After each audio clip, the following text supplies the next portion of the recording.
시작하기에 앞서 구독과 좋아요 안 하셨다면 구독과 좋아요 꼭 한 번씩 부탁드립니다. 구독과 좋아요는 크리에이터에게 큰 힘이 됩니다. 제게 큰 힘을 주셔서 감사드리며 바로 시작합니다. 영국 매체 스카이 스포츠에서는 이번 프리미어리그 시즌을 마치고 돌아보며 평가하는 시간을 가졌습니다. 23명의 자체 해설위원 및 전문가들은 맨시티의 우승을 13명이나 마쳤는데요. 괴물 홀란드의 영입으로 가장 쉬운 질문 중 하나였습니다. 그럼에도 맨시티는 이번 시즌 가장 화려하고 아름다운 축구를 구사했고 특히 잭 그릴리쉬의 부활로 펩 과르디올라에 대한 칭찬이 끊이지 않았습니다. 그리고 토트넘의 몰락과 주요 선수인 손흥민, 해리 케인에 대한 평가도 인상적이었는데요. 자세한 내용 살펴보겠습니다. 영국 스카이 스포츠에서는 올해의 프리미어리그 종료 후 결산 특집 방송에서 각 팀에 대한 평가와 주요 선수에 대해 코멘트하는 시간을 가졌습니다. 예상대로 멋지게 역전 우승에 성공한 맨시티에 대한 찬사가 이어졌습니다.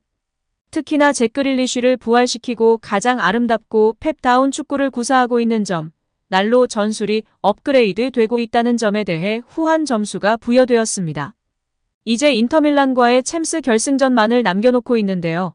챔스 우승으로 대단원의 마침표를 찍으면 되는 상황입니다. 그리고 토트넘의 몰락에 대한 이야기가 화제가 되었습니다. 많은 전문가들은 콘테의 전술이 이탈리아에서는 통했으나 영국에서는 통하지 않았다. 그의 전술은 너무나 직선적이었다. 너무 시인성이 좋기 때문에 이제는 너무 쉽게 데뷔하고 막을 수 있다는 것이다. 나도 동의한다. 이탈리아 무대에서는 통했으나 이제는 어려울 것 같다. 요즘에는 많은 팀들이 변화를 주고 변칙을 주기 위해 하이브리드 전술을 많이 애용하고 있다. 콘테의 전술은 너무나 구시대적인 전술이었다. 다 답을 알고 있으니 막는 게 어렵지 않았던 것이다. 맞다. 여기에 작년 골든부츠 수상자인 손흥민과 해리 케인을 극대화시키지 않은 점도 큰 패착이다. 너무 시간을 많이 허비했다. 소니도 시즌 말미가 되어서 불만을 터뜨렸다. 그의 인성은 잘 알려졌으나 더 분노했어야 했다. 나도 동의한다. 그는 골게터이다. 그리고 역습 카운터 공격에서 가장 능한 공격수인데 미드필더, 수비 가담의 비중이 너무 높았다. 공격도 수비도 다 놓치는 토트넘이 되어버린 것이다. 라며 토트넘이 콘테로 인해 망가졌던 점에 대해 맹비난하였습니다. 토트넘 공식 웹 커뮤니티 스퍼스 웹에서도 동조하며 지지하는 반응이 줄을 이루었습니다. 그리고 토트넘이 주요 선수들에 대해서는 손흥민과 해리 케인에 대해서만 이야기했습니다. 토트넘에서 해리 케인과 손흥민이 빠지면 중위권에서 하위권으로도 밀릴 수 있는 스쿼드라고 생각한다. 현재 케인은 이제 길게는 1년이 남았고 올 여름 트로피를 위해 떠날 수도 있는 상황이다. 팬들도 이제 그를 놓아주려고 하고 있다. 단 한 사람 레비만 빼고. 케인이 올 여름 쉽게 갈 수 있을지 모르겠다. 그러나 케인은 결국 맨유에 갈 것이다. 선수의 마음이 떠났다. 이로 인해 소니도 영향을 받을 것이다. 소니도 이제는 자신의 커리어를 위해 이적을 고려하는 것이 필요하다. 조금 더 에너지틱한 팀과 소니가 어울린다고 생각한다. 케인도 안쓰럽고 소니도 안쓰럽다. 이제 그들은 팀이 아닌 자신들을 위해 결정해야 할 시기이다. 이제 팬들도 이해하는 수준이다. 이게 토트넘의 현 상황이다. 내년 토트넘의 상황도 좋지 않다. 중위권에서 하위권에서 경쟁하고 있을지 모른다라고 발언하며 토트넘의 내년 시즌 전망을 예측하고 손흥민, 해리 케인 선수의 이적을 촉구했습니다. 한편 데일리메일에서는 토트넘 레비 회장이 해리 케인과 손흥민의 이적을 놓고 고민 중이라고 밝히며 화제가 되고 있습니다.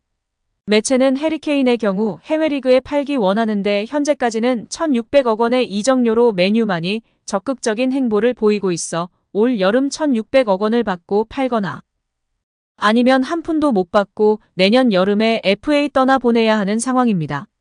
레알이 벤제마의 대체자로 케인에게 1,000억 원 이상의 이적료를 제시해주길 바라며 역제안했다고 하는데요.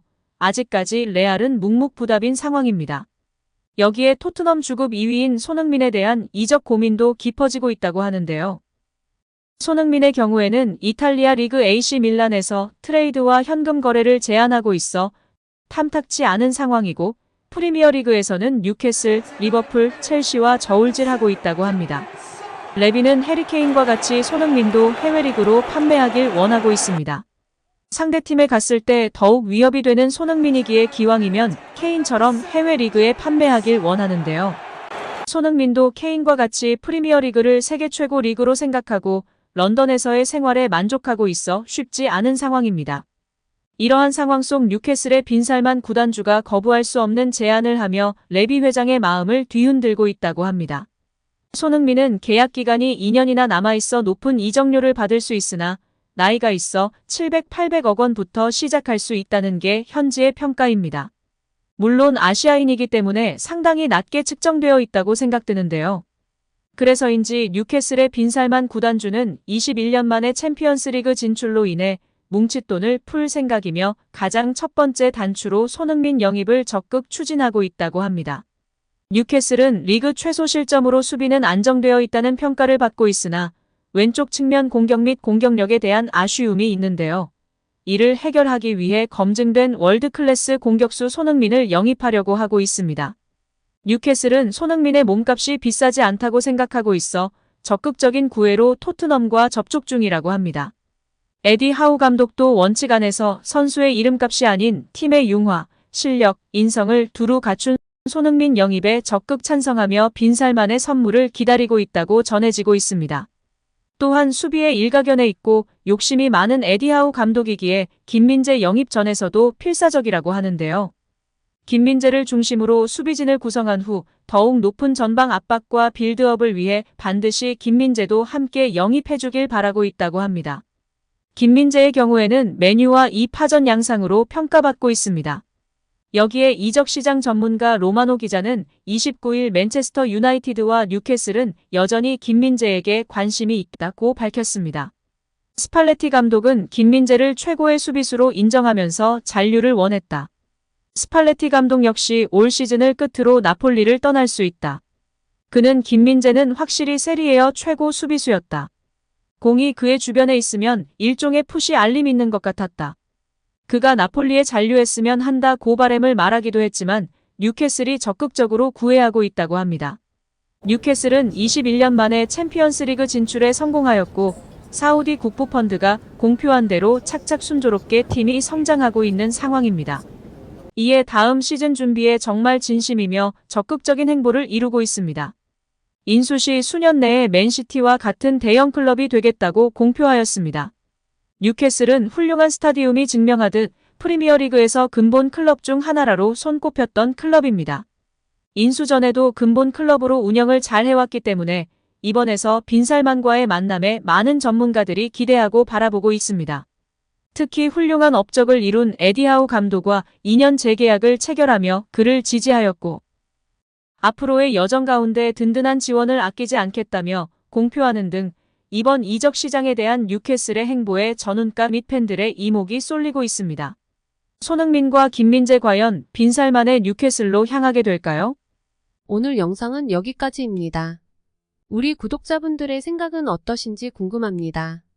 댓글로 의견을 남겨주시면 감사하겠습니다. 끝까지 시청해주셔서 감사드리며 다음에도 더 좋은 영상으로 찾아뵙도록 하겠습니다. 끝으로 구독과 좋아요 꼭 부탁드립니다. 감사드립니다.